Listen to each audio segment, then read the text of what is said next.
I just wanted to give a warm welcome to all of our new subscribers. Thank you so much for joining and for following along in the Reborn with Me series. If you're just picking up the series and you're not quite sure where we started, in the bottom sort of description area of this video, I have the full list of all the videos that came before this one, so you can go through and see what you missed and catch up to where we are.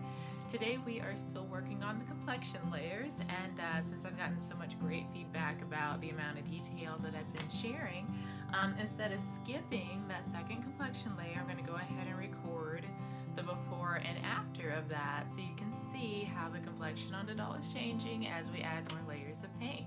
So let's jump in. So here's our Reborn Asher Awake limb that we've been working on.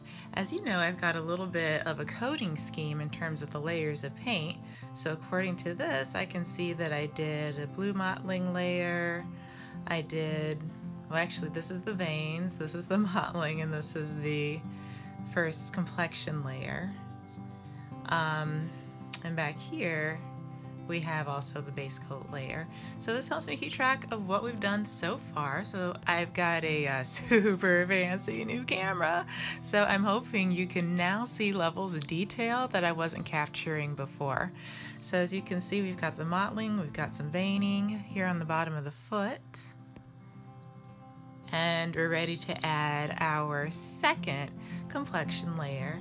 I have a bath of Flesh 08 here. It's been diluted with odorless paint thinner. So you know I'm a big fan of the late great Bob Ross. Mixes very well with the Genesis. So I've just created this nice mixed loose layer, or this nice watercolor consistency, if you will, of paint. I've got a porous sponge that I'm going to use to both blot my brush. Sorry, trying to get more room here, as well as to apply the paint. So this doll has a lot of creases, so we're going to start off by dabbing the paint into the creases.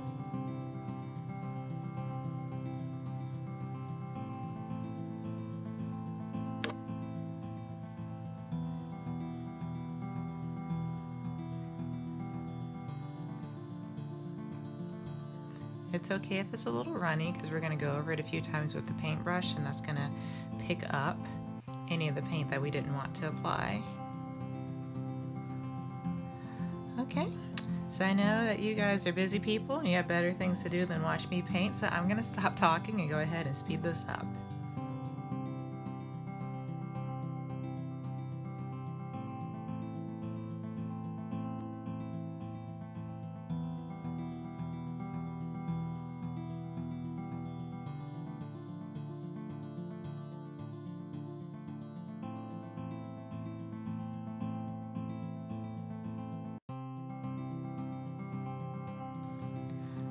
Now I've finished applying the paint. Before I go back and blot some of it off, I just want to see if this camera will pick up on what it looks like now. So you might be able to see that there are some spots that look very white, and you know, it just looks like there's too much paint. So for those who are new to reborning, it's that kind of stuff that we're trying to get off when we do our blotting layer. So I'm gonna get my dry sponge. I'm just going to keep using the one that I started with, but feel free to get a clean one if you like. I tend to pluck a bunch of them before I get started, so I'll just have them ready to roll. And now I'm going to speed up the film and blot the paint back off.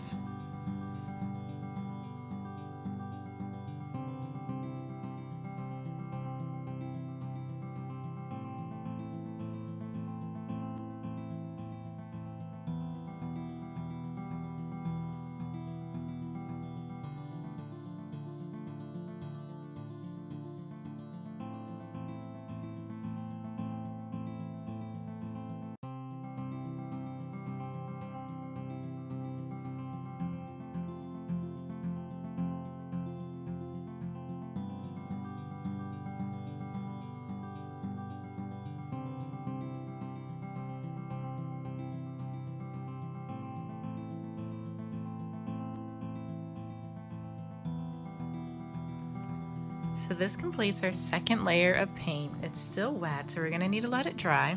But one thing that I really like to show you while it's wet is the texture. So you can see how, ooh, I love this camera, oh my goodness. So you can see quite well now with this fancy camera, the texture that we're creating. It's a very subtle, sort of pinpoint texture, and this is coming from the sponge that we use for blotting. As you saw in the fast motion video, I went back into the creases and dug out color that I didn't want to see in there. So we're going to allow that to dry, and we're going to see basically how the mottling looks. Right now it's a little brighter or more noticeable than I would like for it to ultimately be. So we'll see if this layer covers that up a little more, or if we're going to have to do a few more to get to that peaches and cream complexion that I want to achieve. Just quickly wanted to show this hand I just painted because the veining is really being brought out by this flesh coat layer. So hopefully the camera is showing you what I'm seeing is looking very, very nice. So we've given that limb we started with some time to dry while I painted all the other pieces. It's still a little bit juicy in spots, but at least it's dry enough that you can see how that second layer looks. So I can't emphasize enough the importance of inspecting your piece before you cure the paint. So what you would be looking for in an inspection is any extra white paint in the creases, as well as any white spots on the skin itself. So I have a few of those on the calf area. I'm not sure if you can see that. Maybe if I try under different lighting. And this is like natural light. You can't really see it, and I barely see it myself. So that's not really something to be concerned about unless it's bothering you. In which case you can take a sponge and very gently smooth that out. And especially when it's just freshly dried and it hasn't really gotten a chance to settle, the paint's very movable and gives you the opportunity to make little tweaks like that. I actually don't mind those white spots because they make the mottling more noticeable. So unless it's really bad, I have a tendency to leave it alone. So this is our second flesh coat layer. So you can see our mottling is getting a little bit further away. We're getting less and less mottled as we go. I'm probably gonna keep going with this because it is very mottled on the limbs, and the actual baby didn't seem to be all that mottled in her photos. So we're gonna keep burying that until we get it to the right depth. Here's one of those areas of the creases where I have too much paint. So I'm just gonna use this pointy Q-tip that I got from CVS to dig that out. We don't want white accumulating in the creases because we are going to go back and paint those later, and the flesh 08 will just fight us as we're trying to paint over it. It will change the color of the creases. So we want to keep our creases clean and keep going with our complexion layers. That's layer number 2.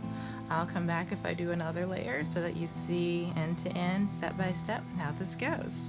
Again, thank you so much for joining. Please subscribe to my channel so that you don't miss any updates to this doll and to our reborning process. And of course, if you have any questions or comments or suggestions, please feel free to leave those in the comments or on my blog. Thanks again for tuning in. I'll see you next time.